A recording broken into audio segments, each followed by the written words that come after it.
तो हेलो दोस्तों, कैसे हैं आप सभी लोग। आप सभी को छठ पूजा की हार्दिक शुभकामनाएं। आप लोगों का छठ कैसे बीता और कैसे आप लोगों ने अपनी छठ पर्व को मनाया, ये मुझे कमेंट बॉक्स में ज़रूर बताइएगा। हमारे यहाँ पर भी छठ पूजा बहुत ही धूमधाम से मनाई जाती है, क्योंकि हम एमपी में रहते हैं। तो यहाँ पर भी बहुत सारे यूपी, बिहार, इवन मैं खुद से बिलोंग करते हैं। तो यहाँ पर भी काफ़ी लोग हैं जो बहुत ही अच्छे तरीके से सेलिब्रेट करते हैं। और मेरे यहाँ नहीं मनाया जाता है, क्योंकि बस हमारे यहाँ नहीं मनाया जाता है, क्योंकि मम्मी नहीं है, इसीलिए अब हमारे यहाँ नहीं मनाया जाता है। छठ गांव पे मनाया जाता है, युडवोट बलिया में, तो वहाँ पर सेलिब्रेट किया जाता है, बट यहाँ पर नहीं। तो यहीं अड़ोसी पड़ोसियों के साथ मैं भी छठ घाट गई थी और वहाँ पर मैंने एंजॉय किया। अब लड़कियाँ हैं तो बस पूजा इन सब चीज़ों में ही पार्टिसिपेट करती है। तो ये सारी चीज़ें मैंने सोचा कि ज़रूर मैं शेयर करूँगी आप लोगों से।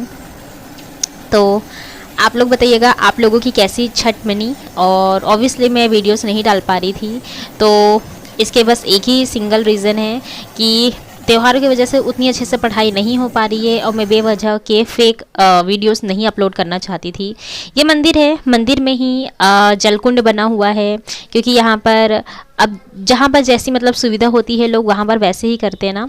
तो यहाँ पर मंदिर है, मंदिर में ही पीछे में जलकुंड बनाया गया था, तो वहीं पर पूजा की गई थी।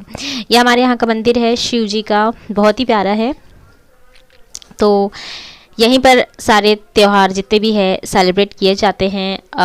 सारी पूजा वगैरह के लिए यहीं पे जाते हैं।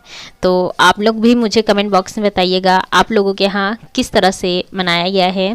खैर, ये मैं जियोग्राफी है जिसमें जलवायु पोर्शन अब मैं कंप्लीट कर रही हूँ। ये आप देख लीजिएगा, बहुत प्यारे तरीके से सर पढ़ा रहे हैं और मैं बहुत अच्छे तरीके से इनका नोट्स बना रही हूँ, क्योंकि जलवायु मेरे पास जो मेरी बुक है मैंने आपको बताया है उसमें मानचित्र वाले में नहीं इसका बहुत अच्छे तरीके से दिया गया है। तो मुझे लगा कि इसके नोट्स बनाना ही सही होगा, और सचमुच में इनसे क्वेश्चन जब आते हैं तो नहीं बनते हैं, तो मुझे बेस्ट लगा और ये मैं आपसे शेयर भी कर रही हूँ। आप लोग भी अगर इसमें से लिखेंगे तो मेरे ख्याल से आपके लिए बेस्ट होगा। यहाँ मैं हिस्ट्री पढ़ रही थी, शशि शरण सर का आपको पता है। इस समय मुझे जो हम लोगों का असहयोग आंदोलन है वहाँ पर मैं पहुँच गई हूँ।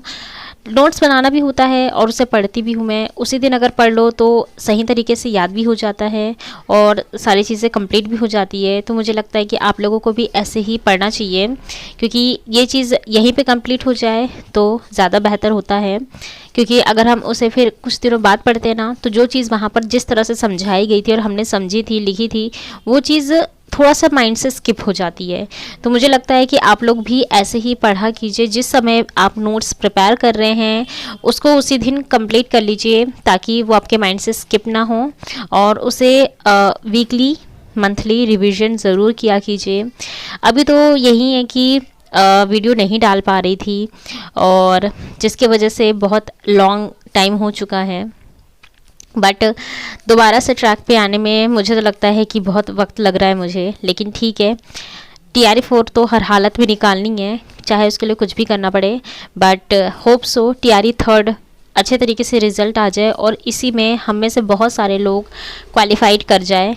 बट देखते हैं कब तक रिज़ल्ट आता है, क्योंकि रिज़ल्ट आपको पता है एग्ज़ाम हुआ था जुलाई में, जुलाई जा चुका है, अगस्त, सितंबर, अक्टूबर और नवंबर भी अब शुरू हो चुका है और ख़त्म होते होते ही रिज़ल्ट शायद आए। खैर, देखते हैं क्या होता है। Best of luck all of you, कि आप लोगों का अच्छे से एग्ज़ाम गया हो और उसका रिज़ल्ट भी अच्छा है।